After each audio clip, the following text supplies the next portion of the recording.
भारत का इतिहास महान सम्राटों और योद्धाओं से भरा है, लेकिन उनमें से एक नाम ऐसा है जो हमेशा अमर रहेगा। वह नाम है सम्राट अशोक।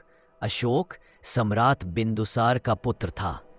बचपन से ही उसकी आंखों में एक अलग चमक थी। वह बुद्धिमान था, साहसी था और सबसे ज्यादा न्यायप्रिय था। मगर राजमहल की राजनीति आसान नहीं थी। दरबार में उसके भाई उसे पसंद नहीं करते थे। सबको लगता था कि अशोक के भीतर ऐसा तेज है जो किसी दिन सबको पीछे छोड़ देगा।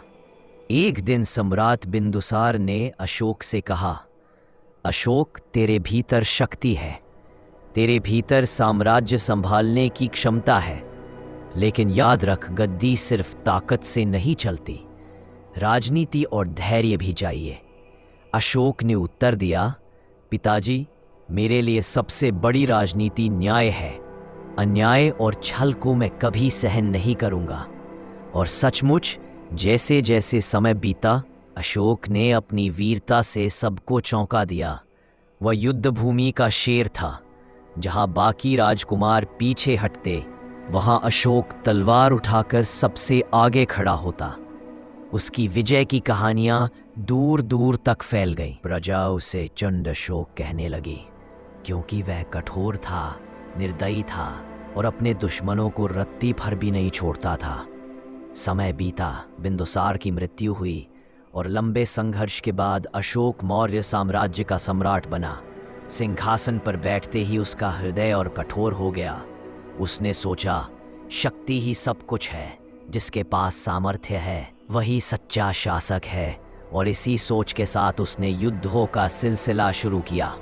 हर दिशा में अशोक की सेनाएं बढ़ीं, मौर्य साम्राज्य का विस्तार होने लगा। लेकिन फिर आया वह युद्ध जिसने अशोक की जिंदगी की दिशा बदल दी। वह था कलिंग का युद्ध। कलिंग एक समृद्ध और स्वतंत्र राज्य था। उसने मौर्य साम्राज्य के अधीन होने से इनकार कर दिया। अशोक ने इसे अपनी चुनौती समझा और सेना लेकर निकल पड़ा। युद्ध भूमि पर अशोक की सेनाएं गरजी, तलवारें खनकी, भाले चमके, घोड़ों की तापों ने धरती हिला दी। युद्ध कई दिनों तक चला और अंततः कलिंग हार गया। लेकिन उस विजय की कीमत इतनी भयानक थी कि इतिहास कांप उठा। लाखों लोग मारे गए, हजारों स्त्रियां विधवा हो गईं, असंख्य बच्चे अनाथ हो गए, धरती खून।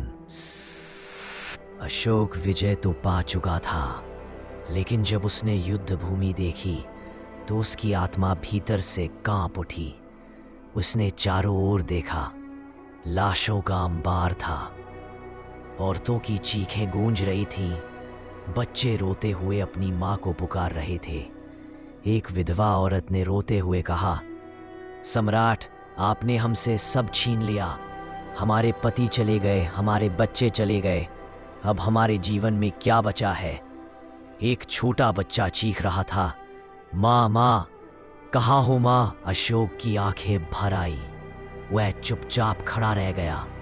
फिर उसके होंठ कांपे और उसने कहा, क्या यही मेरी विजय है? क्या यही सम्राट होने का गर्व है? अगर यह जीत है तो हार कैसी होगी? उस रात अशोक सो नहीं पाया। उसके कानों में लगातार युद्ध भूमि की चीखें गूंजती रहीं। वह बार बार खुद से पूछता, क्या मैं सम्राट हूं या हत्यारा? इन्हीं दिनों उसकी मुलाकात हुई बौद्ध भिक्षुओं से। उन्होंने बुद्ध के उपदेश सुनाए। उन्होंने कहा, राजन, जब तलवार से विजय मिलती है तो सिर्फ शरीर झुकता है, लेकिन जब करुणा से विजय मिलती है तो आत्मा झुक जाती है। अहिंसा ही सबसे बड़ा धर्म है। सब प्राणी समान है। अशोक की आंखों में आंसू आ गए।